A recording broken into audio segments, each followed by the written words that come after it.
Hello, it's Nadine here, and I'm here with this week's episode of Life, Health, and the Universe.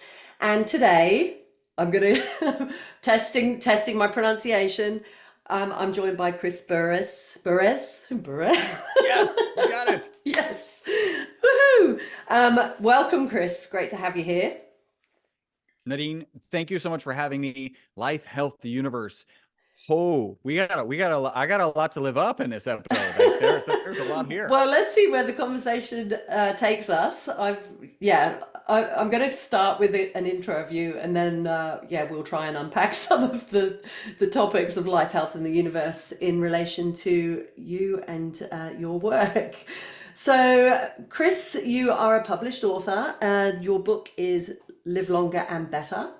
You're host of a health summit called Uncovering the Secrets to Longevity, and you're a patent holder with a surprising twist. You're not just a visionary scientist, but you're also a master of comedy improv, which I'm kind of curious about, and I'm sure that will make our conversation fun. You're the founder and chief scientist at My VitalC, where you manufacture a Nobel Prize-winning molecule responsible for the single longest longevity experimental result in history, a full 90% extension of life. I'm very keen to hear more about that. You're at the intersection where science meets laughter, and your life's mission is to help people live longer, healthier, happier, pain-free lives with science. Welcome. Nadine, thank you so much. I'm excited to be here. I'm excited to dive in. I can't make any comedy promises. There's also some health promises I won't be able to make as we go through this. But this is going to be great. I think that like the fact that you are into comedy probably means that you're fairly upbeat, which always makes for a fun conversation, regardless of whether we actually get into you telling any jokes, right? Um, Yeah. but yeah, welcome. Is there anything you want to add before we get stuck into this conversation? I'll add, this is really kind of recent and exciting. So I took those, I did the longevity summit, and we may talk about this a little bit more, for two reasons. One, extremely selfish. I wanted to interview these experts and I wanted to learn information. And then two, kind of more altruistic. When I acquire information, I really feel compelled to share that information. And so that went out in the longevity summit, which had a moderate fee. I decided to release all of those on my podcast. So those are being released as we speak. I think I'm a month and 3 days having started the podcast. We started on the 13th. Oh, I'm just one day short. So we started off on June 13th.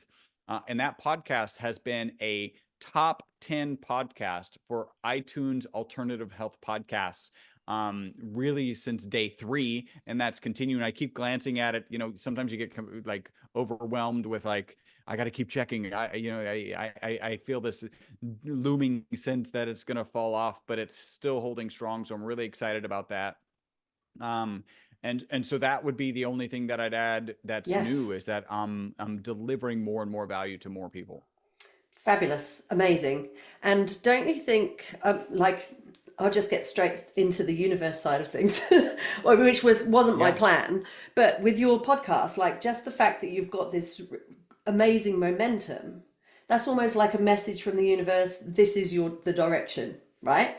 When things kind Yeah. of I when you hit dead ends or you're not sure what to do, and your book kind of touches on this as well. It's like you just wait for the signs. yeah. Yeah, Yeah. we're So yeah, there's so much to unpack there. As an example, and I think what you're saying is exactly true, and this fits perfectly. When I was first contemplating doing the summit, again, first for selfish reasons, and then sharing it for altruistic reasons, the organization that I was working with. I mean, if you had said, "Hey, Chris, you're going to interview 55 people," that's how many people I interviewed. And it's going to include some of the heavyweights in biohacking and longevity space: Dave Asprey, Ben Greenfield, Dr. Stephen Gundry. I would have said, Nadine, I am a person who likes to set themselves up for success, not for failure. and I don't know how I'm going to get from here, whatever that day was, to there. So I'm just going to say no. And what ended up happening, maybe even worse to begin with, the organization I was working with, Health Me, said, listen, you need to interview 35 to 40 experts. And in my little mind, I was like, I think I can do 25, and hopefully they won't be that angry with me. And I ended up interviewing 55, including the aforementioned Ben Mm, Greenfield, Dave Asprey, Dr. Stephen Gundry. And so, yeah, it's just something that I feel like the universe put into place.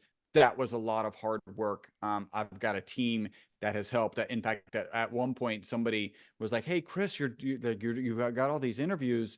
It was one of the experts I was interviewing. Are you doing this all by yourself? And my first kind of small-minded thought was like, "Yeah, I am doing this all myself," because I was connecting with the speakers, I was coordinating the times and all this. And then, like, I don't know, a minute later, I'm like, wait a minute. Like, as I'm in here recording all of this, doing all of these things, my company is still running, mm. products are still going out the door, 5-star customer service is still happening. So no, I didn't do it all by myself. But yeah, I think the universe puts these things and aligns them. And if you're willing to do some hard work, then you come out on the other side, better. Amazing. I was really excited to start reading your book and listen to some of your podcasts and learn a little bit more about you, because I'm very familiar with those names. Dave Asprey, Stephen Gundry, Ben Greenfield, to name a few. They're the top three that have come up. Because I am very much into longevity, the idea of living as long as possible, and so I've thought that would probably be a great place for us to start the conversation. I have to say, when I saw that the bio that I just read out, I was like, oh my God. I was a bit like a child in a lolly shop, I was like, I don't know what to pick, where to start. And I want to make sure that we touch on all of the important bits in the time that we've got. My hope is that it goes in some kind of organized fashion, but I can't guarantee it. Neither one of us can guarantee that. No. So I went through and I thought, let's start with longevity. Let's go big picture.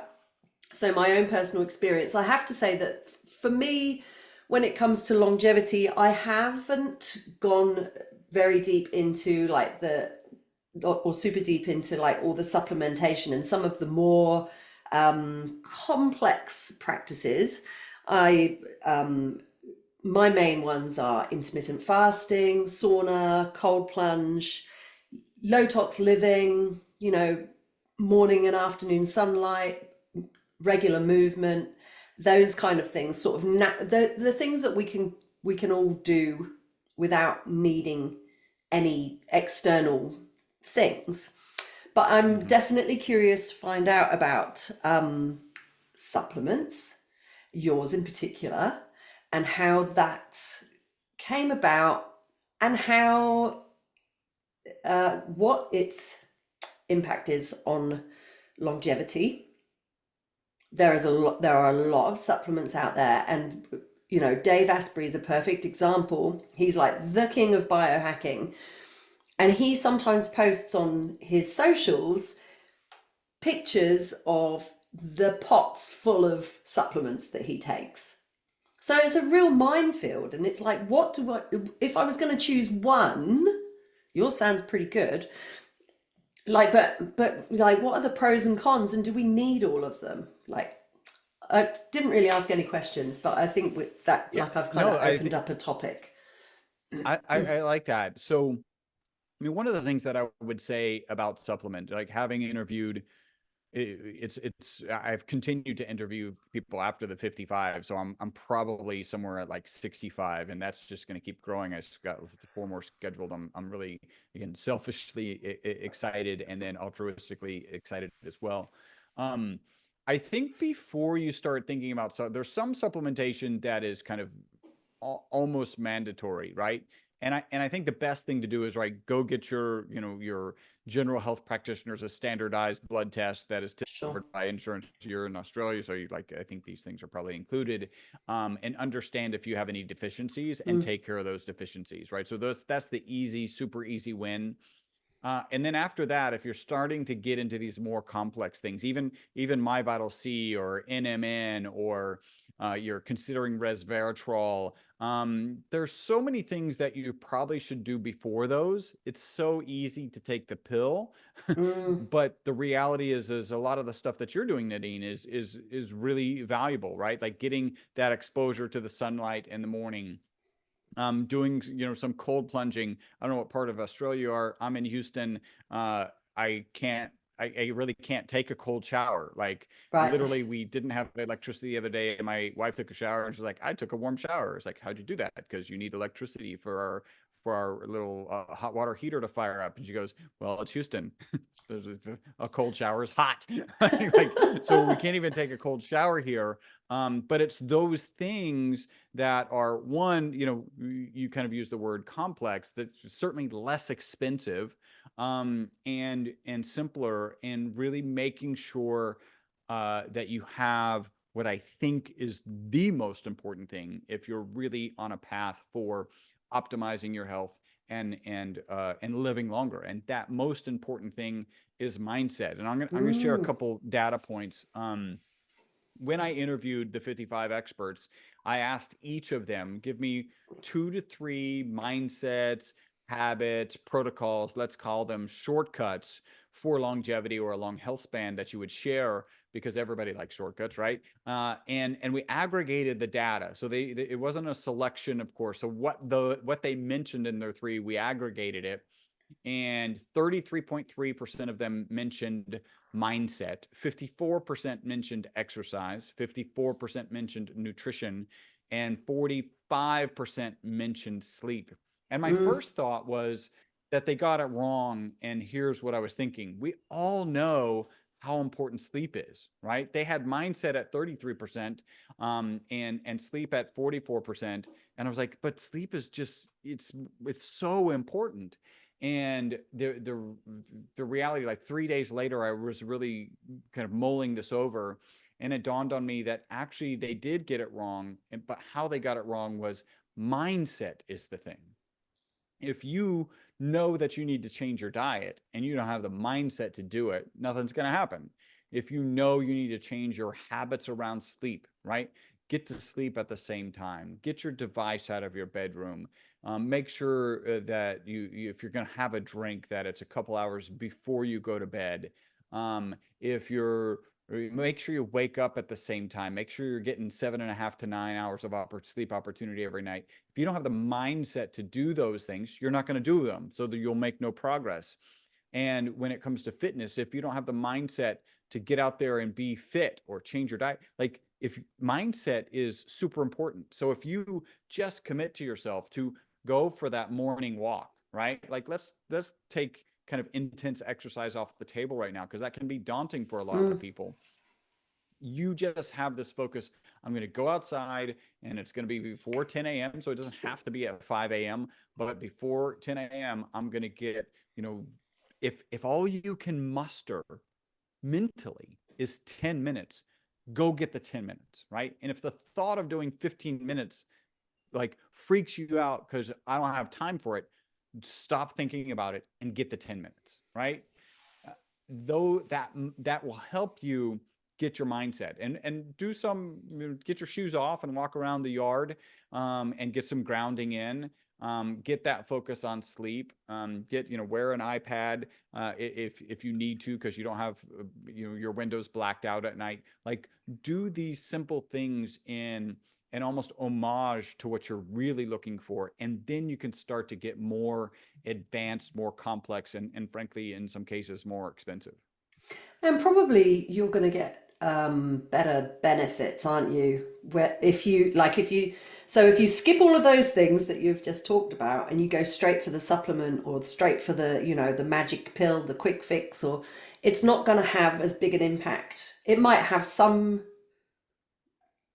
uh, some effect, Yep. but it's not going to have as big an impact. It's like, I guess it's like It someone who takes protein powder but doesn't exercise enough to really needed. need That was the it. exact example I was going to give. Like there's people who hit the gym once a week, right? And they're taking protein powder seven times a week. Like, no, like unless Mm, you're just trying to supplement protein in general, but you really have to be doing the resistance training to get the benefit from that protein anyway. So do that first and then worry about the next thing. And mm, by the way, there's just so many opportunities to consume protein like that you probably don't. I don't do any protein shakes at all. I me do neither. if I'm on, typically I'm intermittent fasting. I think you mentioned that.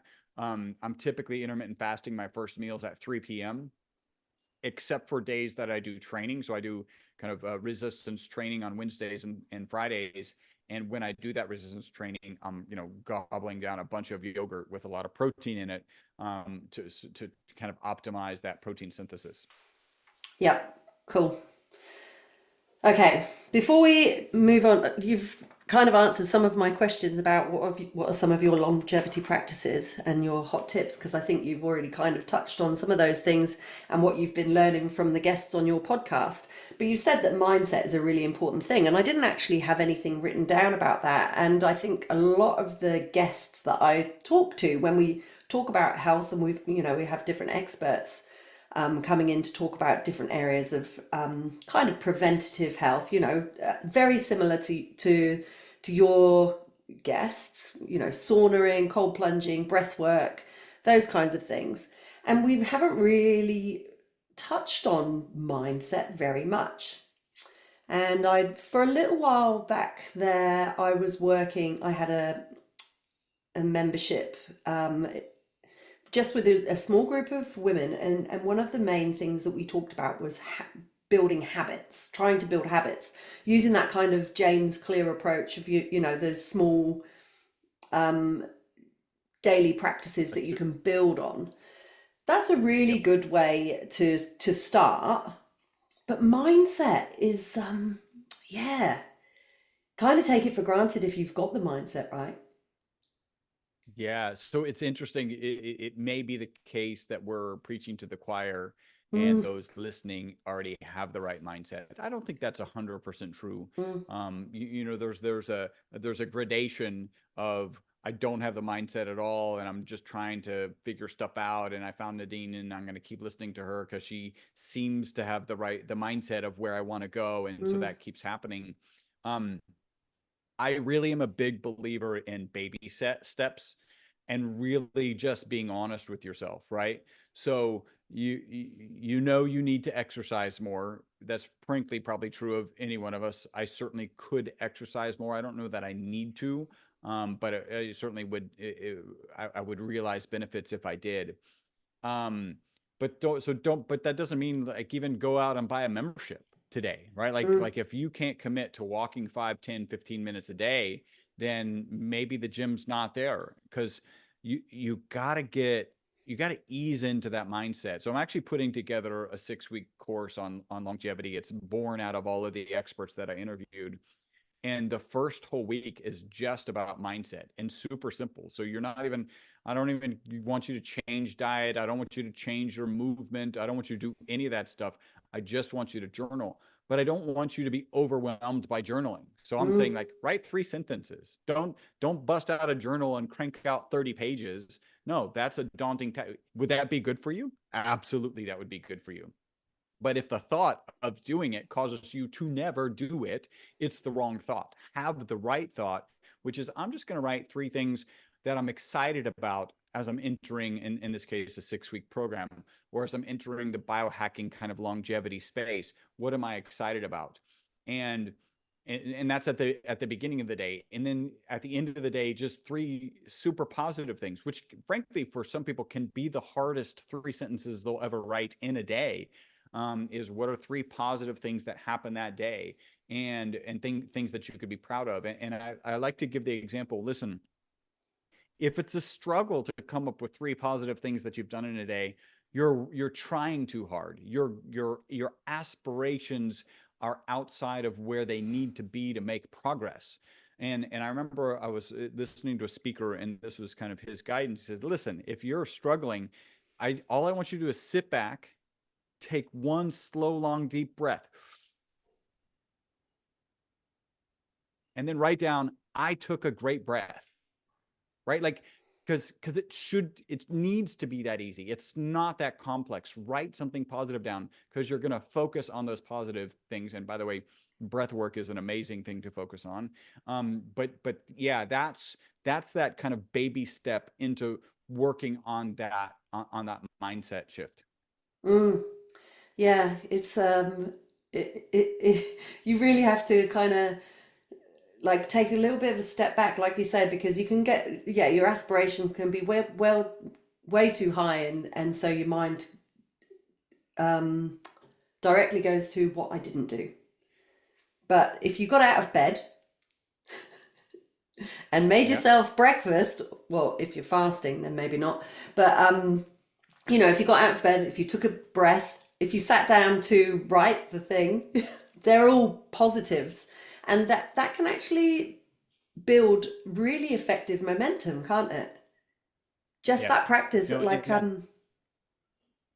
yeah, that that's the practice, intent of that first week of the yeah, program, is to build these practices. yeah, And even going into movement and exercise, it's as simple as 5 minutes a day, right? Like if it's mm, only 5 minutes that you can carve out comfortably, right, and commit to, mm, then just do the 5 minutes, and be very mindful. If you do 5 minutes, 7 days a week, that's 35 minutes. 5 minutes a day is so much better than 35 minutes once a week, once a week, right? yeah. Like, it really is like getting out there and doing the activity, doing the thing, um, every day. That commitment to every day, it is the most valuable thing that you'll commit to. Mm, yeah, yeah, great, very good, all very good tips. Love it.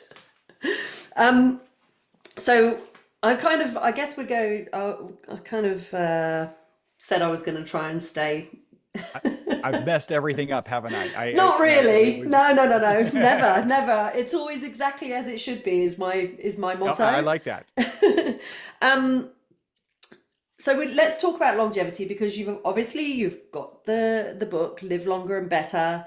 You've got your podcast. You've done the summit. You've had all of these amazing longevity guests there, and you've become a longevity expert. But that was never your plan.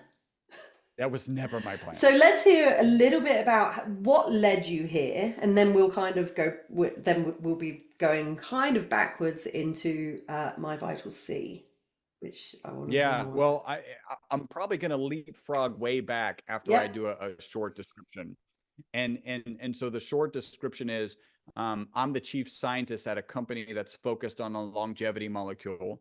That molecule is responsible for the single longest longevity experimental result on mammals in history, a full 90% extension of life, which is just mind-boggling. And in that role, I felt obligated to, well, is a 90% extension of life a big deal? I've got to research and figure that out. Turns out it is. Like, I didn't know at the time, but I certainly was aware that when I went into GNC or the vitamin shop, I didn't see anything saying, hey, take this and extend your life by 20% or 30% or 40%. Like, there was just nothing like that. So I had this inclining. And then as I'm diving into it, it was like, well, what other ways, what other modalities are there to extend your life or extend your health, right? Because what quickly becomes clear is we've got a health span and a lifespan, and we all wish they were the exact same, but they seem very much not to be. I think the last data that I looked at was 20% of your life is in some sort of decline. And I, from the summit, I don't think that's a necessity.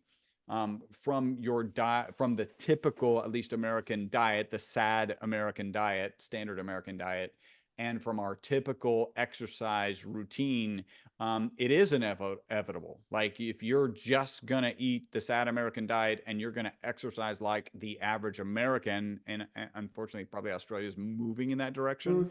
Mm, Um, then you are going to have 20% of your years are going to be in decline. But if you're going to make those changes, then they're not. So that's really kind of the last piece of me jumping into longevity. If we want to kind of go all the way forward and say, okay, well, how did you get into this health space? How did you start working with this molecule? The molecule, it looks like here we would say soccer ball. You guys would appropriately. I played soccer for 25 years. I believe you guys call it correctly. By the way, my wife and I were in Qatar watching the Aussies play Holland, I think it was. Ah, wow. When you guys, I think you tied them, and they were like, you guys were just supposed to get blown away. You might have beat them, but at a minimum, you tied them. It was such an awesome experience. The Aussies around us, Aussie, Aussie, Aussie, oi, oi, oi. Like, it was just such a great experience. But so this molecule was discovered in 85, and it looks like a soccer ball or a football. Football's the UK, they call it, yeah. Version. So in football, Australia, you use soccer? they say, yeah, we say soccer. The Okay, and Pommies, they the say English football. say Okay. football, yeah. Well, what do they know? I mean, just because they invented our language doesn't mean they have it right. No, exactly. So good. So if you imagine a soccer ball, the lines on the soccer ball represent the bonds between the carbon atoms. So you have a spherical molecule of 60 carbon atoms. It was discovered in 1985 here in Houston. That's where we're based, at Rice University, a very prestigious university. And the three scientists who discovered it won the Nobel Prize for the discovery in 1996. So a short 11 years from being discovered to being awarded the Nobel Prize. My business partner and I actually started manufacturing it in 1991. So before the Nobel Prize. And it's highly probable that the fact that we were putting, that our lab was putting these carbon materials into the hands of scientists is probably part of the reason they won the Nobel Prize. So that's pretty exciting. And you'll find all of this is in my book, Live Longer and Better. All of the story of us being in the right city at the right time. So we started manufacturing this in 1991. In 2012, well, really, so if you imagine the shapes on the exterior of that soccer ball, one of them is reminiscent of benzene, and benzene is ubiquitous in our society. If you just want to know how ubiquitous, just imagine, just kind of look around your room and imagine everything that has any plastic in it gone, right? Because benzene is one of the root molecules for plastics, for a lot of detergents, for a lot of medications. Aspirin has benzene, the formation in it. So it's really ubiquitous in society, but it's also known on its own to be a toxin and a carcinogen. So because that shape exists on the exterior of the soccer ball cage molecule, they thought the molecule would be toxic. They put it in a toxicity study. Instead of being toxic, the test subjects that they gave it to, in this case, Wistar rats, lived 90% longer than the control group. So my lab actually provided the material. My lab is the company mentioned in that original peer-reviewed published research. And you can imagine that's the publication that changed my business partner and I from being happy-go-lucky carbon nanomaterial scientists to actually being in the health space. It still took some time. In fact, that study came out in 2012. About mid-2013, we started getting phone calls from crazy, wacky biohackers. By the way, I can say that with affection because I now am a biohacker, who are like, hey, those rats live 90% longer. How quickly can I get that in my body? Like, that's literally how the conversations were going. And they would say, hey, you know, how much can I take? And we were like, wait a minute. We sell this powder to research institutions around the world, and they love it for putting into ink and batteries and tires Oh, and that's what I was photocells. going to ask you. It's a Sorry. great material. In fact, the way I describe it is it performs as well or better than the current best material in almost every application. And like I said, inks, batteries, tires, photocells. And still these wacky biohackers were like, I want to take it. We decided to add not for human consumption to our labeling in mid 2013. So imagine from Genesis in 1991, we started manufacturing and selling it, all the way to 2013. We don't have not for human consumption on the labeling. We add it then. And just to be clear, the literature was crystal clear that it was safe. We're just conservative scientists who, you just, when you think ink, batteries, tires, and photocells, you're like, no one has ever looked at a battery, maybe a biohacker has once, but, and said, what components of that battery should I be consuming? Like that just, so we're these conservative scientists.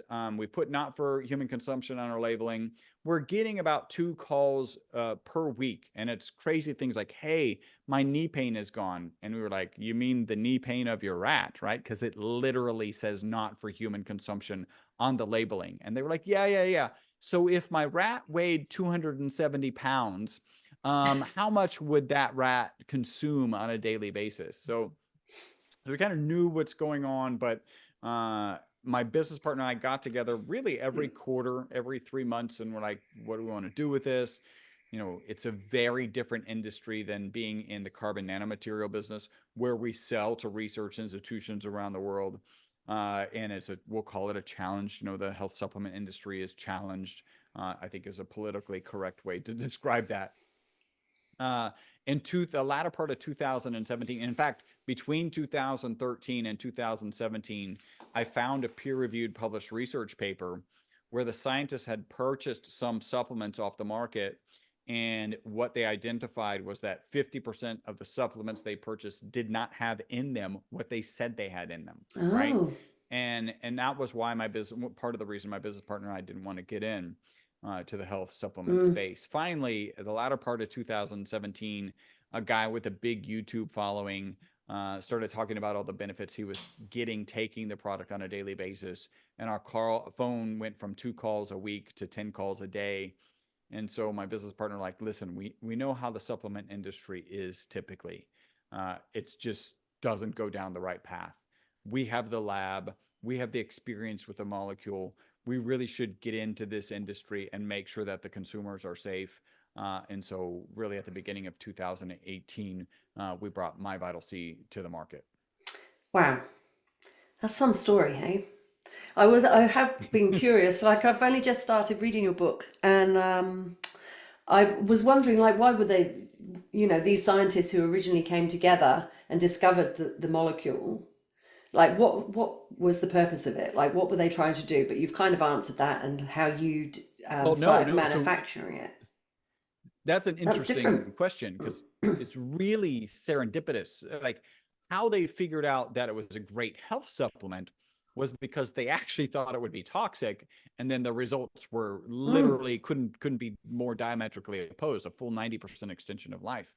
The reason they originally discovered the molecule is there was a Dr. Harold Kroto, actually out of the UK, who was interested. He's an astrophysicist, and he had found a spectrum out in space that he theorized was caused by carbon. And here at Rice University, again in Houston, there was a Dr. Smalley who had a device. It was like APO2 or something. It could have been a gene, was the name of the device. I just realized that. Something close to that. Basically, what it would do is shine a laser at a target. That laser would, of course, vaporize that material, and then they would take a puff of inert gas and carry that gas into a mass spectrometer. And so Harold Kroto came over and said, hey, I want to throw carbon in your device because I think we could figure out if the spectrum is real and is from carbon. And Dr. Smalley was like, I'm not putting boring carbon in my machine. I'm working with like sexy things like titanium. So there's no way I'm wasting time on boring carbon. And Harold Kroto actually came back again, got the same answer, came back a third time and got the same answer, except Heath, I'm trying to remember his last name, a grad student named Heath, I think that is his last name, it might be Michael Heath. He pulled Dr. Kroto aside and he said, listen, I'm going to come in over the weekend. I'll throw your boring carbon in here. And so he actually tweaked the settings and noticed the peak at carbon 60 carbon atoms. And so when he brought his results on Monday, they were like, in fact, interestingly, IBM had the exact same results 12 months prior. And they're like, it's just an anomaly in the equipment. Just ignore it. And they were like, no, there's no reason there should be a peak here. Let's try and figure out why there's a peak here. And that's when they kind of taped the shape together, and it was a soccer ball, right? And then it fell on the ground and it bounced, and that's the eureka moment. There's actually an article that's written that way. And so that's why the molecule was originally discovered. And then it was because they thought it would be toxic. They threw it in the study, and the Wistar rats lived 90% longer. That's why we're in the health space. And just to share, it would be very surprising if there's this opportunity for an extension of life, and if people and animals didn't notice things right away, right? Like, that's counterintuitive. Hey, it'll double your life, but you basically feel the same. And so just to share, our most consistent testimonial is people take it in the morning, they report mental focus and energy during the day, and then better sleep that night. Yeah, amazing. What does it look like? I know that's a really weird question, but I like, is it powder? Is it like hard bits? So it's obviously the molecule looks like the soccer ball, right? But yes, but that's very molecule. small, It's only right? 60 atoms. If I held 1,000 of them in my hand, you would not see them, right? Like, they're smaller than skin cells. So we can't see skin cells like you can see those with a microscope. It turns out that actually one drop of our product has more than 400 times as many molecules of the ESS60 molecule. We call it ESS60 if it's for consumption. So one drop has 400 times more ESS60 molecules than you have cells in your body. Like, wow. That's how small it is, just one drop. And a typical serving is a teaspoon. When you refine it and you're ultimately done with it, it's a crystalline powder. So imagine a sugar or a salt that's in your hand. It's just black because it's carbon. So it's a black pile of carbon. And interestingly, when you it'll dissolve. It's most dissolvable. So you can get the higher solution in olive oil, and we sell it in 3 oils. So you got olive oil, avocado oil, and MCT oil. MCT is kind of the neatest. It's the lowest concentration, but it's the neatest because MCT oil is a clear oil. And when you pour this dark powder in it, it actually and finally dissolves. By the way, it takes a long time to dissolve, but when it finally dissolves, it's a beautiful purple color. Cool. What was I going to say? Forgotten. Well, it sounds pretty good. There's a whole bunch of things on your website about the product. And one of them is like, so what are some of the things you've said? More energy throughout the day, more mental clarity, better sleep. Menopause, perimenopause. I feel like I've saw something on your website about that. And have you got different products as well for like hair and skin? Yeah, so we have what are called basically targeted packaging, and that includes deep sleep, focus and energy, exercise recovery, and party recovery. Party recovery, I think we know what that means. That was just testimonials we were getting from friends. By the way, all of those are the same product. Those are different marketing packaging that we put together because our customers were sharing that with us. It turns out, like, if I give you a package and I'm like, it does all of this, you're like, no, it doesn't. But if we start having a conversation about the individual things, then we can get over that hurdle and actually really have good conversations about them. So just a note about the exercise recovery. We have a 2-time US ultra running champion. His name is Anthony Kunkel. He loves our product. And what he says about the product is, I do not believe that My VitalC speeds recovery. I believe it prevents damage in the first place. Because if it sped up recovery, I would finish my run. And by the way, he's saying, like, on the last 5 miles of a 50-mile run, a phrase you don't hear very often, where strength and stability were previously a problem, they're not a problem anymore. And he said that if I were worn out, right, if I were physically exhausted at the end of the run and I just felt bad, and that usually took me 10 days to recover, and I took My VitalC and I recovered in 3, that would be speeding recovery. I just don't feel bad at the end of the race. Wow. So that's pretty phenomenal. And then, we have some skin. we've got a serum that we're really going to push towards the night serum. So it's a face serum. And then we got a 2-part, which is a peptide, a UTH-29 peptide with our ESS60 molecule, which is called the Reduo set. It's pretty cool.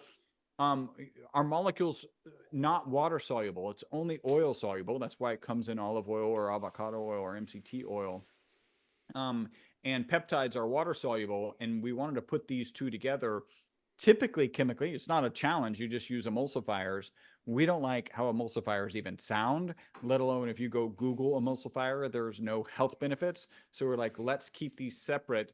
You actually do a couple squirts of the UTH-29 peptide and then 2 drops per squirt of the ESS60 activator, and you just activate it right there in your hand and you use that. And that's the thing that I tend to use the most. Oh, cool.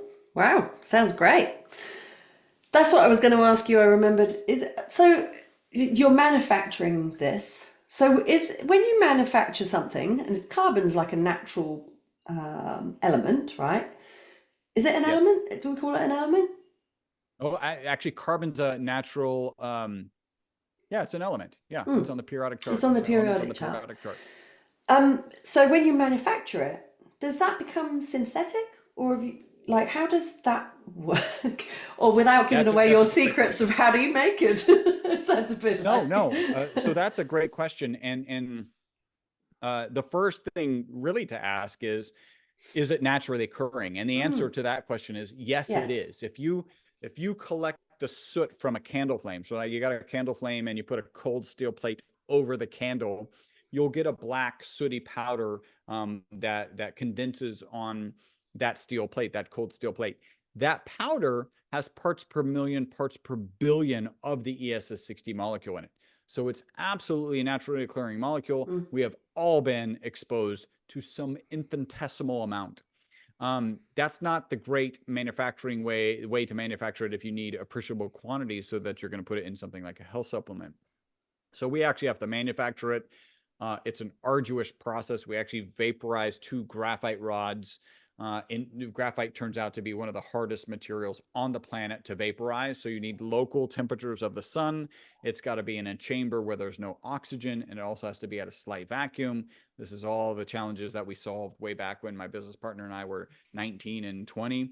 And by the way, still the best way to manufacture the molecule in general. So it's naturally. Now, the next thing people start thinking about is like bioidentical hormones or just hormones, and the fact that they may not be identical. They may not have the identical impact. And in chemistry, this can be true. You can actually have molecules with the exact same chemical structure or formula, not structure, where one is what's called a right-handed one and one is what's called a left-handed one. So their polarity is slightly off, and that can have dramatic differences in how it interacts with your biology. Well, the ESS60, by the way, I actually have this is my dog's toy, and I just realized it's a soccer ball, right? So there's something, and she's chewed through it. So that's not normal. That's a cleaved ESS60 molecule. What turns out to be true about the molecule is that there's only 60 atoms, right? So it's an unbelievably simple molecule. There's trillions of atoms in most cells in our body. So it's only 60 atoms, and there's only one way to put it together. So whether you get it from our machine or the soot of the candle, or if you go back to the K2 boundary layer, that's when the asteroid hit Earth and destroyed the dinosaurs. There's that layer of Earth is called the K2 boundary. I think it's K2. That layer has a lot higher concentration of the ESS60 molecule in it. Wherever you get it is exactly the same, because there's only one way to throw 60 carbon atoms together. So essentially, it wouldn't. It's a naturally occurring, so it wouldn't have any side effects. Well, I think you do need to be careful, right? Because arsenic is naturally occurring, right? Sure. So Okay. there are things that, right? You've got to be careful. But from the context of, are we, straight up manufacturing some chemical compound in a lab and then ingesting it? The answer to that is No. we are manufacturing the molecule, not even kind of a whole complete chemical, but the molecule. And that molecule is bioidentical to any other of the same molecules that you would find on the planet in the Yep. universe. Cool. Sounding good. Sounding very, very good. What was I going to ask you? How long did you say that you've been doing this for? It's like Yeah, 2013? well, we started manufacturing the molecule back in 1991 while my Yeah, business right. partner and I were still in college, right? And at that point, we're selling to research institutions around the world. If there's a research institution of note, right, that you've ever heard of, if they've done research on these carbon nanomaterials, we probably provided the material to them. So like, and we still provide carbon nanomaterials to research institutions today. Our focus, just because of market size and volume, I mean, we always hoped that this molecule would take off somewhere, whether it was in the defense industry or in medications or in sports or in cars, airplanes, whatever it was. We were always hoping that it would take off. And then it turned out to be where it took off was in this health supplement market. Yeah, wow. Why don't more people know about it?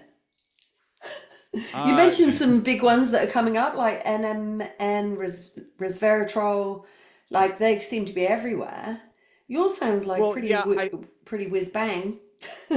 yeah, I think some of this is one, it's my fault, and I'm working on that, and Oh, that's why I'm on a okay. podcast with Yes, you. yes, yes, yes. You've got to get the research out there. We've got to make people aware of it. You also have to continue the research. So we are, in fact, publishing with the original researcher, the lead researcher on the original paper where the rats live Uh-huh. 90% longer. That's a Dr. Fathi Musa. We just published a paper with him a month and a half ago. And so we're doing that due diligence Mm. necessary to really bring this to the forefront. You also have to realize, like here, I'm not much of a conspiracy person, but there is no reason for big pharma to go after this molecule, right? It seems to have a positive impact on so many systems, and there is no way to protect it from an intellectual property perspective. And so they're just never going to touch it. And, you get those big weights behind it. And, everybody could know about this tomorrow with a $100 million ad campaign. We don't have $100 million to throw in an ad campaign. So it's very much grassroots. We sell directly from the website. I'll end up putting together a custom link for your audience. In Yeah, fact, great. what would you like that link to be? myvitalc.com/. Ooh, that's a good question. Forward, forward slash life health. Let's That's probably do, short enough, or yeah, life health. That should work. okay, cool. So yeah, so That's if your great. audience is interested in trying it, they can go to myvitalc.com/life health. I'll actually put a coupon for $15 off on that same page, right? So Cool. go to Thank you. myvitalc.com/life health, and your audience can enjoy that $15 off their initial order. It's When you very go generous there, of there's you. a Thank couple you. of things that I'll share. You're welcome. That'll share. People often ask, so we have olive oil, avocado oil, and MCT oil. People ask, well, which one should I try? We always recommend the olive oil for two reasons. The first is we're a science-based organization, and all the research is on the ESS60 molecule in olive oil. And Okay. then the next is you can actually get a higher concentration of the ESS60 molecule into olive oil. You can get about 0.8 milligrams per milliliter in olive oil, about 0.6 in avocado, and about 0.3 in MCT. And so those are the two reasons we recommend the olive oil. We also, as you mentioned, we have got some skincare products out there. You can go buy a bottle out there. If you go on subscription, there's a 20% discount. Take advantage of that discount, even if you're thinking of only doing it once. You can cancel that at any time. Our customer service team has 850, it's probably 900 5-star reviews on Google now. They are not trained to talk you out of canceling your subscription. They're just really good at doing a good job. And frankly, most people don't. Like, they get the product, they enjoy the product, and they stay on subscription. Amazing. Thank you. Um, I've got a question, and then I want to kind of circle back. We've have you got a little bit more time, Yeah, tiny bit more I've got time? time. Cool. Yeah. One question I want to ask, and this is just like, out of all of the 55 guests that you interviewed for your summit, how many of them are taking My VitalC? Oh, that's a great question. Does Dave I Asprey take offered, it? yeah, well, he certainly has. He's tried it, yeah. And by the way, I'm not implying any sort of endorsement that, No, no, no, no, I no. have relationships with him, but Yeah, that particular type of relationship, I know Asprey has taken it. I know Greenfield has taken it. yeah. I know Gundry has taken it. Um, in fact, I was on his podcast pre-pandemic, which was an amazing experience. And so we had a conversation about him taking actually an inferior brand, and like I was Ah. explained to him why he should no longer do that. And so he has taken it, and even referred people to us. So that's pretty exciting. Yeah, Um, cool. I that's a great question. I offered to send to most of them products. So I would say that most of them have tried it. Cool.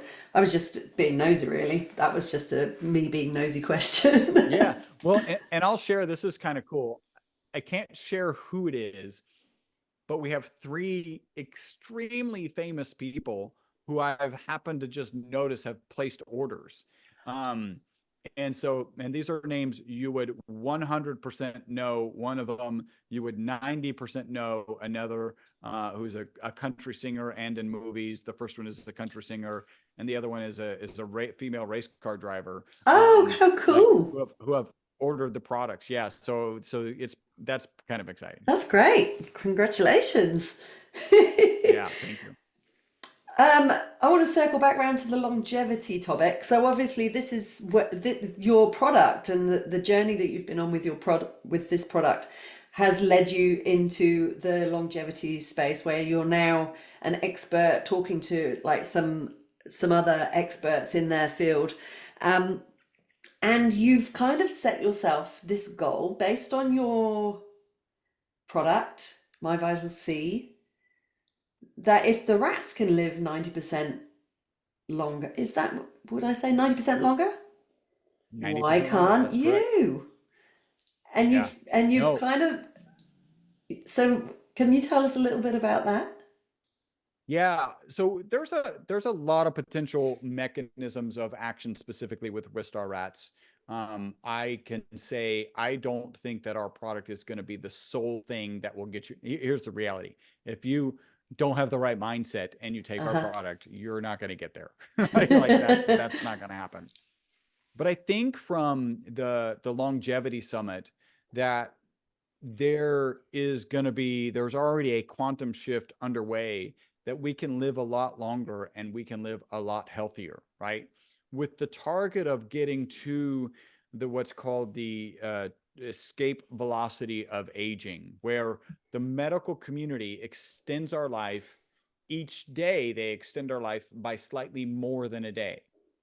And that's the point where we rapidly approach people, there being one person who is the last person who dies of natural causes. And I think that that's a reality. If you were to ask me today, how long can humans live? I would say it's a 2-part answer. Today, given current technology, I think it's about 122, 125. In the future, and I don't think that future is back on, and I'll justify that here, that far out, and I'll justify that here in a second. In the future, I think it's going to be significantly longer, if not matching Dr. David Sinclair. He's a Harvard researcher. He wrote a book, Why We Age and Why We Hmm. Don't Have to. He's saying that we should be able to live forever. I think that we're moving in that direction, and I kind of think we're going to get there. And the piece of evidence that really supports that in my mind, in 1950, medical information doubled every 50 years, every 50 years. today medical information doubles every 73 days. Mm, And what 73 days really means is at the end of this year, we're going to have 16 times more medical information than we had at the beginning of this year, right? And that doesn't even take into, that's a new number that doesn't take into account AI. Now, I personally don't think that AI is going to rapidly increase the amount of research that gets thrown out there. It makes papers easier to write for sure.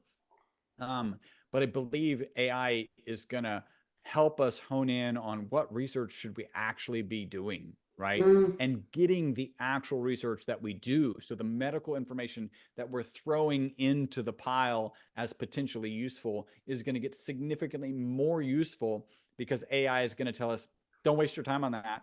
Like there's no value down that rabbit hole, but there is value over here. So get that research done. And incidentally, I used AI to do a calculation. How quickly should, if we're on the same trajectory, how quickly will medical information be doubling in 10 years? How quickly will it be doubling? And it'll be every 15 minutes. yeah, right. So, Wow. I was going to say every so when day, you but every take those 15 things minutes. it's really exciting, right? When you take those things into consideration, whatever is actually possible, and I don't think we even know, whatever is actually possible is going to happen significantly faster than we realize. Yeah. Wow. So are you capping it at 125? What I typically answer is today's 125. I intend to live. Well, that's been my goal for a long time. I think that I'm going to live longer. I think I'm going to live a lot longer than that. Okay, good. I used to say I was gonna push 100, but that was it. I used to joke about it like years and years ago. I'm going the 100 because I want to be like that annoying old granny that they say, God, she just won't die.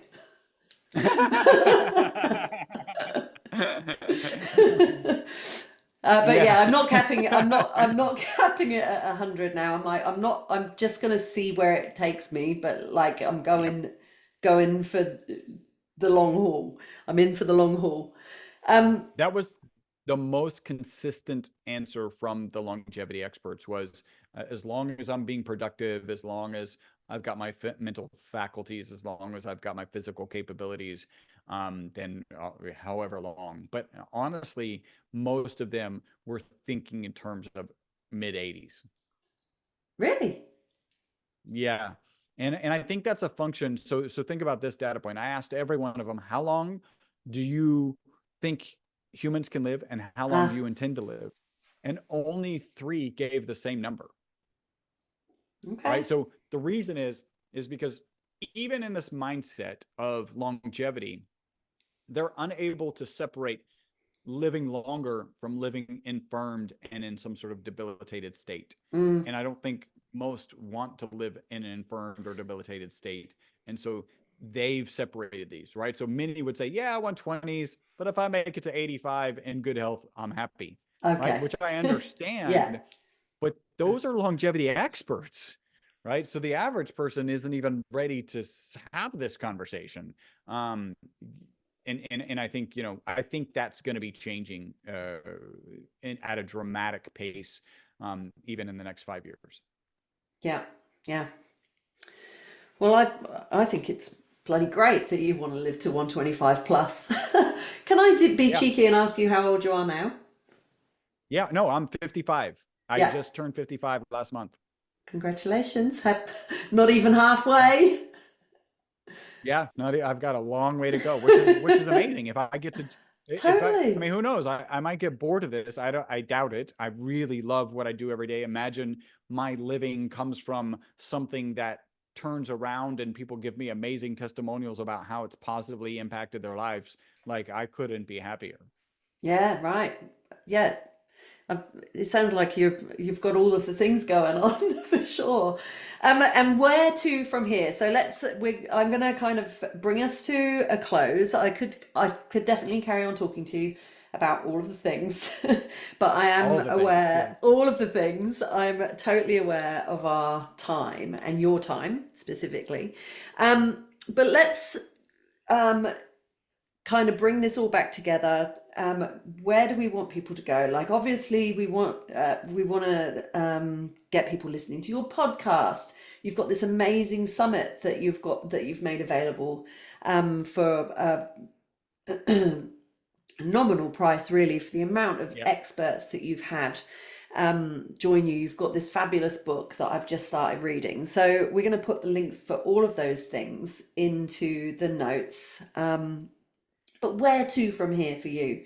Like, what's the overarching message, journey, pathway, whatever? Yeah, I want really, so relative to the product and the research, because you asked the very appropriate question, like, why don't more people know about this? Mm, I want to fix that, yeah. right? Um, and that comes in the form of, writing a book, going on podcasts, doing summits so I get some awareness of our organization out to lots of people. I'm writing a second book. I've got plans for probably a third and fourth book. Um, we really just started to go into conferences this year, and that's been an amazing experience. And so that's all of those things. And at the same point, there's so much opportunity to make people aware of the biohacking opportunities, the longevity opportunities, ways to be healthy, ways to change mindsets. I'm very, very lucky. One of my best friends is an Aussie who lives in Florida and is a human behavior expert. And so we collaborate regularly and working on that mindset piece for people in general. And in fact, his process for therapy is so, in my mind, unbelievably amazing that it is. I've got some things that I need to check off on my current list, but then that's going to be one of my missions, is to get more people trained in his SRTT process, subconscious rapid transformation technique. Ah, Just so amazing. Um, and so those would be the things that are on my radar moving forward. amazing. You've got a fair bit of time on your hands if you're pushing the The 125. 125, yeah, 125 plus. But obviously you don't want that to happen you don't want to take 70 odd years to do it. Like, No, it sounds no, like you've got like some amazing momentum and that you're on a wild ride in this thing we call life. It's really been a pleasure to hear about it and to meet you. I'm really super grateful for your time. Is there anything you want to close with before we say farewell? Yeah. So if they want to try the product, right, Yes. it's myvitalc.com/life health. They can find the book live longer and betterbook.com.